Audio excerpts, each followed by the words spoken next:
Good evening. My name is Odie Hawkins. And once again, on Monday night, Zola Salena-Hawkins and I have decided to introduce you to some of the, well, to all of the 38 books that I've written one by one. It came about in a funny way, talking to a friend who says, hey, how many books have you written? And so I've written about 60, but I have 38 published books. And he said, well, I see, that's why they call you the underground master. But when are you coming above ground? So Zola and I got together, we kicked it around, and well, hey, why don't we just simply sit down and talk about the books that you've written, tell a little bit about what's in them, and see whether or not you could, come above ground. So, in a crassly commercial way, this is what this is all about. Zola, will you join me? I certainly will, Odie Hawkins. This is my wife, Zola Salena, who is basically responsible for the book that I'm about to discuss, that I'm about to talk about. She's basically responsible for Bonobo Bliss. Yes. Okay. You want to explain why that happened? Yes. Odie Hawkins, my husband, wrote Lady Bliss about 7 astronauts with one woman or female creature. And I said, well, what happens when the women go into space? What companionship are they going to have? So, having studied the Bonobo monkeys, he decided to come up with Mr. Bonobo Bliss. And Mr. Bonobo Bliss can be purchased on Amazon, and or just go on the internet and say, Odie Hawkins, I want a copy of Mr. Bonobo Bliss.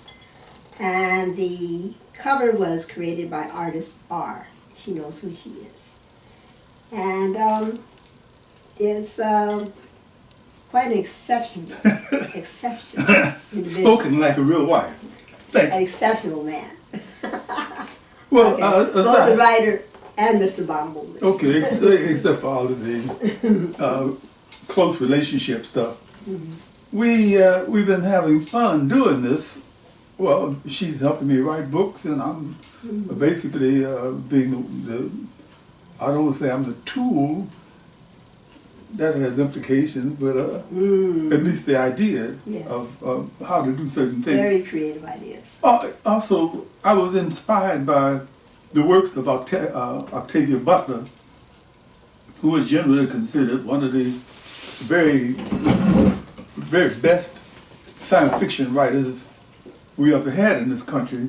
And generally, they always add with an asterisk, she was black. Well, okay.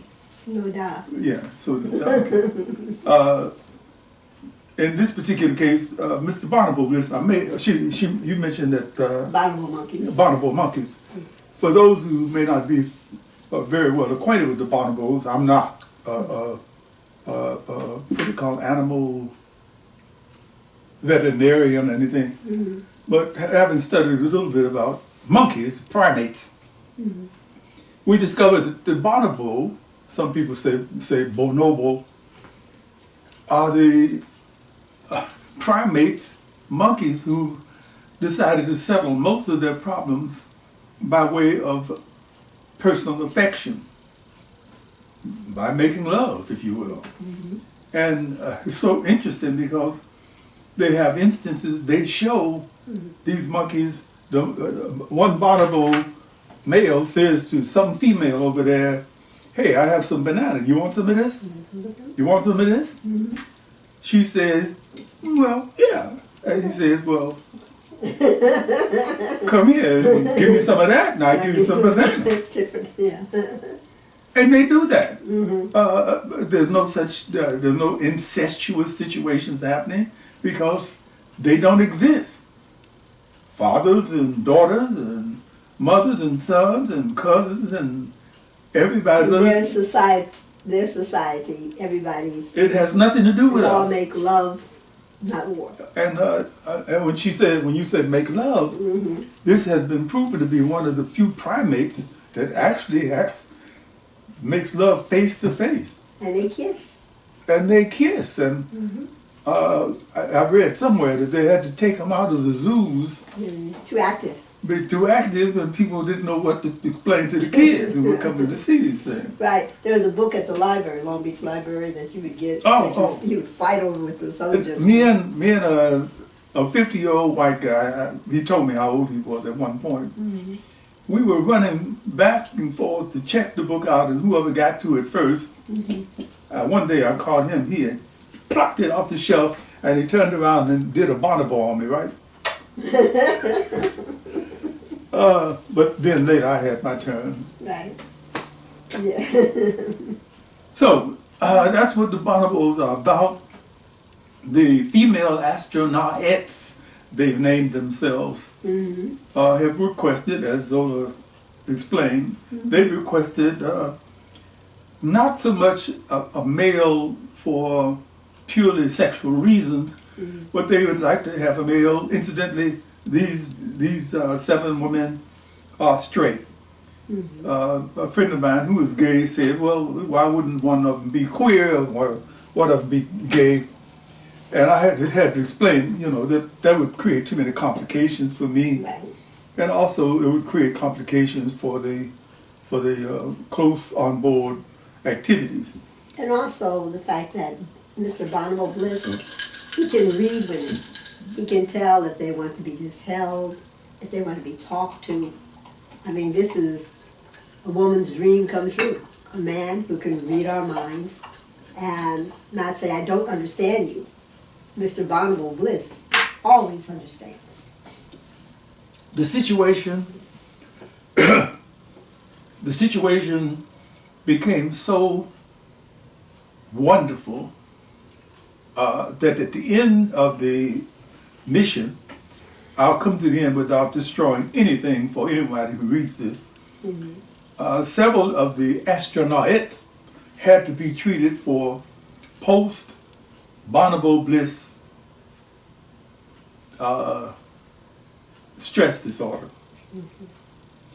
It seems that the ladies, having returned to Earth, could not find anyone as wonderful as this particular person had been, so they had to be treated for a so disorder. they can readjust to readjust. the normal society. Okay, that's just the end of the book. Yes. What I'd like to do is, right now, share a couple of brief chapters of this book with you, and have you dash out in mind. Have a feel for it. Have a feel for it. Of course, it's dedicated to the Cosmic Muffin, my pet name for Zola Salena-Hawkins. For those men who have not designated a pet name for your wives or your girlfriends or your others, your significant others, try it. It's something about that cosmic rather than saying, hey, Diana. Anyway, the book is dedicated, I'm just joking, almost. I'm dedicating this to the Cosmic Muffin, Queen Zola Salena, who insisted on Mr. Bonobo Bliss after a Lady Bliss. Amen to that. And I thank you for forcing me. Yes. I thank you for dedicating yourself to writing. Well, we thank each other for doing what we did. I should. And I'll share you back. Okay. Ginger beer is great. What does your cup say? It said, this is a cup from a friend of mine. I call him Lord Alfred Reed for obvious reasons. It says, I solemnly swear that I am up to no good. And it would take an outfit to give you a cup like that. I should. I treasure the cup. And what I have in it is Jamaican ginger beer, which is not beer at all. It's a ginger drink. What were you saying? Well, I just want to say my cup, Motto gave me, and it's a Tai Chi cup for balance, tranquility, and strength. As a certified Tai Chi instructor with my husband, being certified tea instructor, it helps us mellow out our days and nights. And this is Rockin' Mint Tea. Oh, good. Okay. Get a sip of libation, sit down, maybe Yeah. get some popcorn, and listen to the read. Here's the prologue. Sometime in the near future, 6 astronauts, this is their designation, are scheduled for a long-duration mission into space. Okay. The primary goals of their mission will be to conduct hundreds of experiments, all designed to determine how large populations of human beings can be sustained on the various planets that may contain liquid water. That seems to be a prerequisite that they have to have water wherever we go. Yeah. One of the greatest concerns that the astronauts have is what will happen to their sexuality, their sex lives, while they're out there. This is chapter 1. Location, Chicago, Napa Great Lakes Training Center. There's a Naval Great Lakes Center, Training Center in Chicago. For those who know about it, it's near the border up near Wisconsin. 5 people occupied plush seats at a large, round, beautifully marbled oak table, sipping coffee, orange juice, trendy branded water. I'm sipping this because it's a hot day and I've been dehydrated all day. This is the prelude to a meeting of the Executive Council of the National Association for Protection of Astronauts. These individuals are responsible for making the decisions that will determine what will happen aboard Tomorrow 2, the long-duration mission vehicle. The meeting is chaired by Director Richard G. Sharp, Dick to his friends. So Tomorrow 2, that's the name of their ship. Oh, shit. Okay, yes, and Tomorrow Lady 1. Bliss was Tomorrow 1. Okay, Oh, got it. Okay. I'm glad you pointed that out. Okay. Clockwise. Dr. Ronald G. Franklin, space psychologist, program director, coordinator, Dan Shepard, public relations officer, Milton Ogawa, Dr. Michael Evans, chief medical officer. The director cleared his throat and tapped on the water glass to get everyone's attention. The meeting, thank you so much, sound effects and all Yeah. that. The director cleared his throat and tapped on the water glass to get everyone's attention.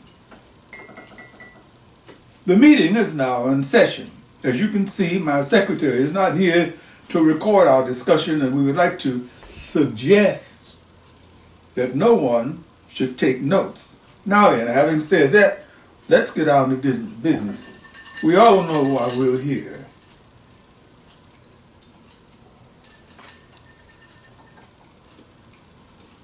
Dan Shepard leaned forward on the table, the veins in his neck swollen by anger. Dick! Since there will be no minutes taken or notes, the director nodded affirmative. Then I can be perfectly candid here. That's why we're having this meeting, Dan. Shoot! Dan Shepard pushed his chair back and stood in a military stance. I am fucking outraged at the nerve of these women to make such a request, almost a demand of this council. Who the hell do they think they are? I consider their petition a bit over the fucking top, to put it mildly. Thank you for your observation, Dan. Ron? Dr. Ronald G. Franklin did a little mental doodling before he spoke, a long-time habit that prevented him from making rash statements. Well, Dick, here's the way it looks to me. The council members perked up. Ron Franklin was a deliberate, reasonable person, widely respected by his peers. Even Dan Shepard spoke highly of him. I don't care if he's black or not, he's got a good head on his shoulders. Are you getting me? I'm getting that. In the light of all we know about long-duration missions at this point in time, I don't feel that our astronauts are making an unreasonable request to have some means of sexual release while they're out there. Dan Shepard turned the corner of his mouth down and gave his colleague a dirty look. Thanks for that, Ron. Milton Ogawa took a furtive look around the table. Damn, why would he have to call to me before he got to Mike Evans? Milton Ogawa, as the public relations officer, didn't enjoy being singled out for his opinion. He had developed a knack of depending on others' opinions. Right, fence. One of those kind of people. Dick, let me get this straight, if I may. We have a long-duration mission launch scheduled for January next year, correct? Is that correct? The director was quite used to Ogawa's hedging ways. He nodded. January next year, that means we have approximately 6 months. The director sliced through Milton Ogawa's rhetorical comments. Milton, everyone in this room is well aware of the day, time, and place of the scheduled launch. I'm asking for your input here concerning our 6 astronauts' request that we provide them some means of natural sexual activity, gratification, the way they put it. What do you think about this matter? Ogawa frowned, twiddled his thumbs for a few seconds. Well, it seems to me that there might be a whole lot of consideration to be made concerning their request. Just riding the fence. As the public relations officer here, I would like to say that my greatest concern is about how this would be played out in the media. I mean, I'm sure that we don't want this important mission to be trivialized by tabloid coverage. Thank you, Milt. Your comment bears consideration. Mike, you're the last hickey here. Dr. Michael Evans stroked his spade-shaped goatee a couple of times. Don't do it. I'll do it. Thank you. Let me put it this bluntly.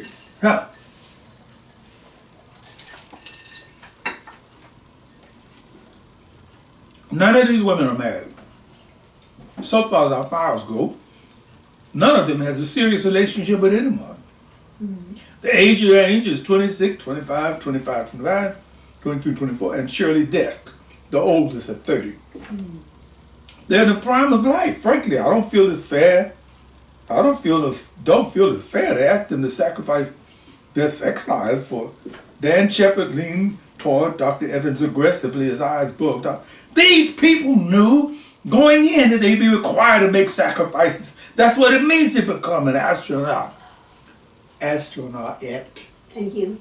Dan, astronaut-ette. Thank you. They made a deal with us to have that distinction made, to differentiate them from the male side. Shepard pursed his lips, expressing how pissed he was. So, the astronauts, okay, fine. But I want to get back to the point you just made, Mike. You just said that the files show that none of these 6 women has a significant other, a serious relationship with anyone, correct? That's what the files show. Dan Shepard punched his right fist into the open palm of his left hand. So, how is Napa going to explain away the presence of sexual activity during their mission? What about the moral issue? Oh, please. There won't be any need to explain anything, Dan. The director spoke softly, because if we make the decision in their favor, no one will know anything about it. The moral issue? Moral issues are never permanent. The quartet smiled at the director. His voice raised a half decibel.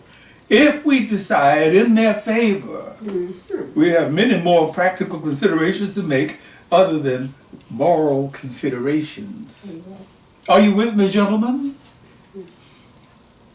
The quartet nodded yes, with various degrees of feeling.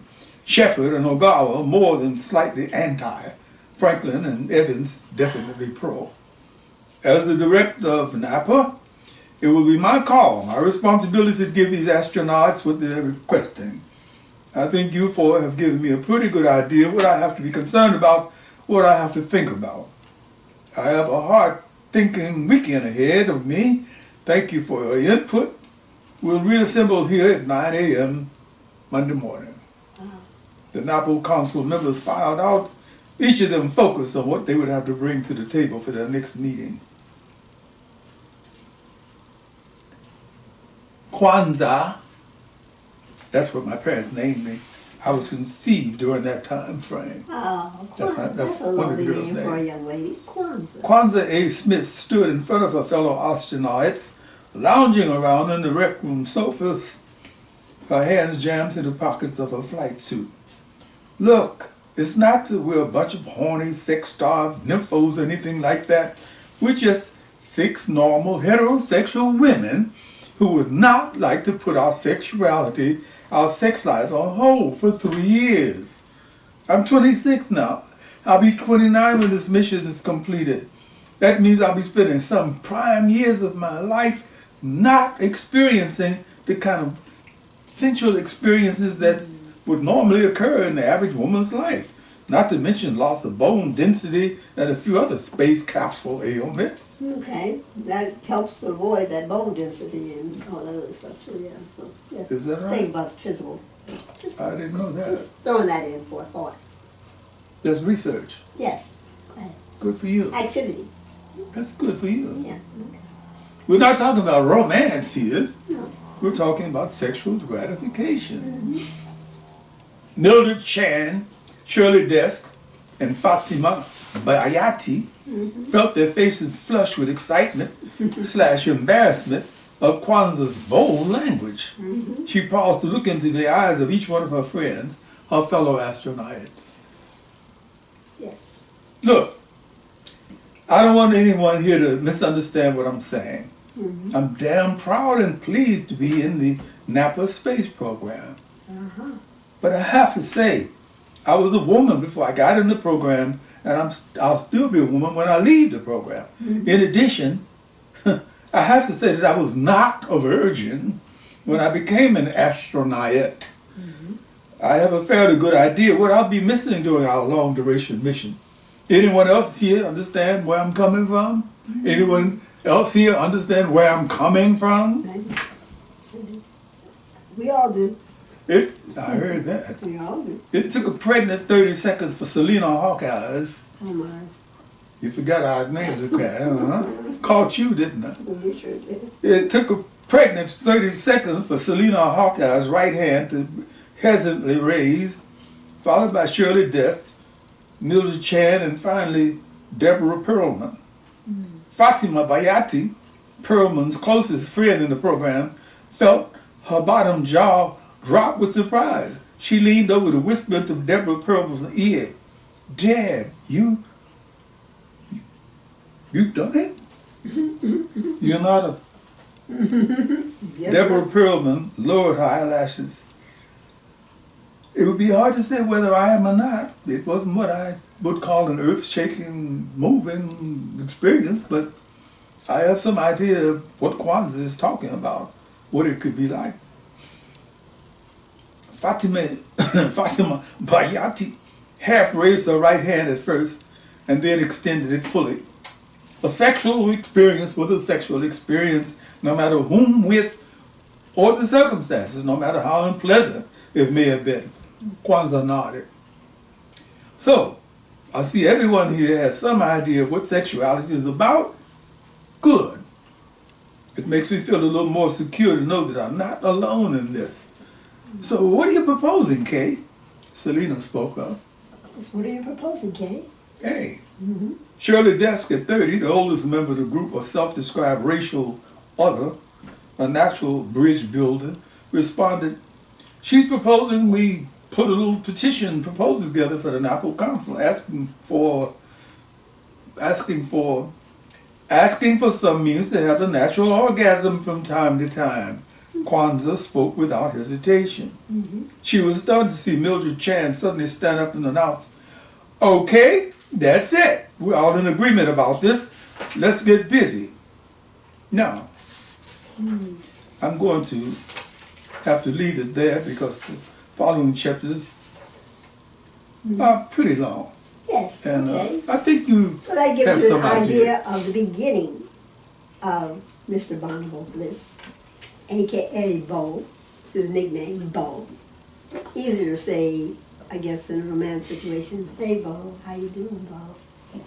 Oh, that Well kind of said. stuff. Yeah. What I think the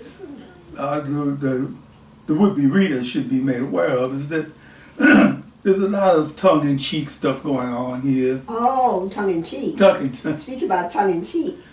What happens to Mr. Bonobo Yeah. Bliss if he doesn't have sex? Okay. Or companionship of some type? Yes, yes. I mean, whether it be hugging or kissing or just holding hands, he has to do something. Or this is a character designed to be well oiled frequently by stimulations of one sort or another, and this gets to be kind of fun at times because a lot of people really can't quite keep up with him. This is true. 3 or 4 at a time.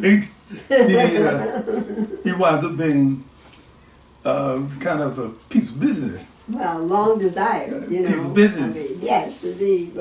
I loved it when he had been captured or been, detained. Go ahead, you can't disclose anything. Okay, detained by the authorities, and it had been several days or weeks since he had any companionship.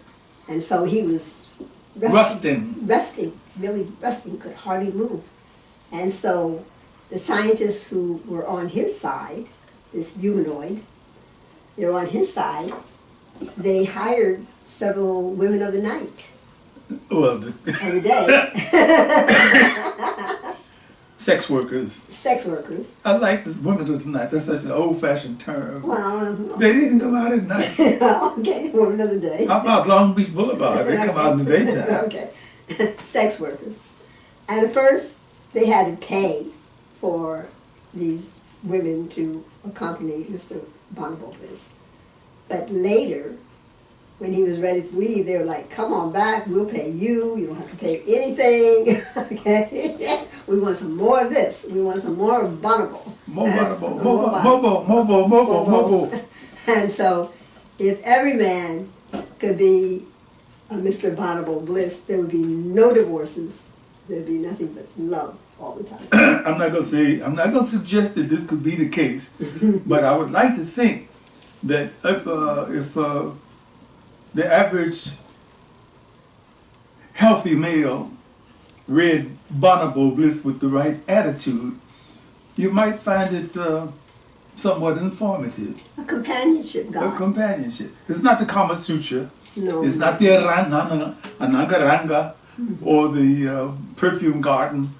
It is not any of those, but it is a kind of a healthy book. Tongue-in-cheek. Tongue-in-cheek healthy. Book.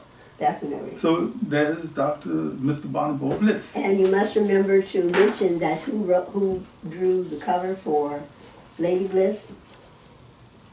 Oh, this is Charles Dixon. Charles Dixon did the cover for this book. Right, and he did. He also did the photographs on that. Yeah, he worked on the photographs of Black, I think, or what was it? JD. Yeah, they're the friend. Yeah. Yeah, but also there were, wasn't there inserts? There Were you looking for the photos in there? There were there are some photos within this one too. Can't find them right now, but yeah, there are photos illustrating the different venues of this female. The different female types. Right. Oh, here you go. Loretta Flynn, the cowgirl type. But yeah, they all had their different names, as the astronauts also had their different names, except for Mr. Bonobo Bliss. All the women had their names, and all of them could relate to Mr. Bonobo Bliss because he knew that sometimes just encountering him and sitting and talking and hugging was all they wanted. Not a pimp. No. Not a pimp. I was asked about that. No, he's not a pimp. He's not some glorified gigolo or anything like that. He is a man of each woman's dream. And it is not always, as you just said, simply sexual. It has a lot to do with relationships. Mm-hmm. And so my thanks go out, my appreciation go out to Octavia Butler for introducing me to science fiction. Mm-hmm. I am not, I don't consider myself by nature a science fiction writer. I think more of myself as an urban historian more than anything else, because I write mostly about people in cities. Right. Always not always you're- African Americans, Right. but people who live in cities. But you're extremely creative and imaginative, and you could imagine what it would be like to be up and out there. You decide. Yes, you decide. The books can be purchased on Amazon, or just check them out. Go in and Google Odie Hawkins, and you will see the wondrous works that Odie has written over the years, and including movies and radio plays, and it's a delight to I've been doing all that stuff, Yeah, right? you've been busy. Wow. You've been busy. You know, Every day is movie time. I'm in the front row seat of the theater, because all the world is a stage, and my husband is I am but a fun, character upon it. a fun character. Every time with showtime. Showtime. Okay, that ends our exposure Yes. for this particular evening. Mm-hmm. We're, Your website. oh, Website is www.odiehawkins.com. That's O-D-I-E, not Odie. not, OdieHawkins.com. All right, and the contact information is on the website. okay, we look forward to the coming Monday, Mm-hmm. where we will talk about Salute you. another book. Salute to you. You too. See you Monday. Or anytime on YouTube after it's posted. Ah.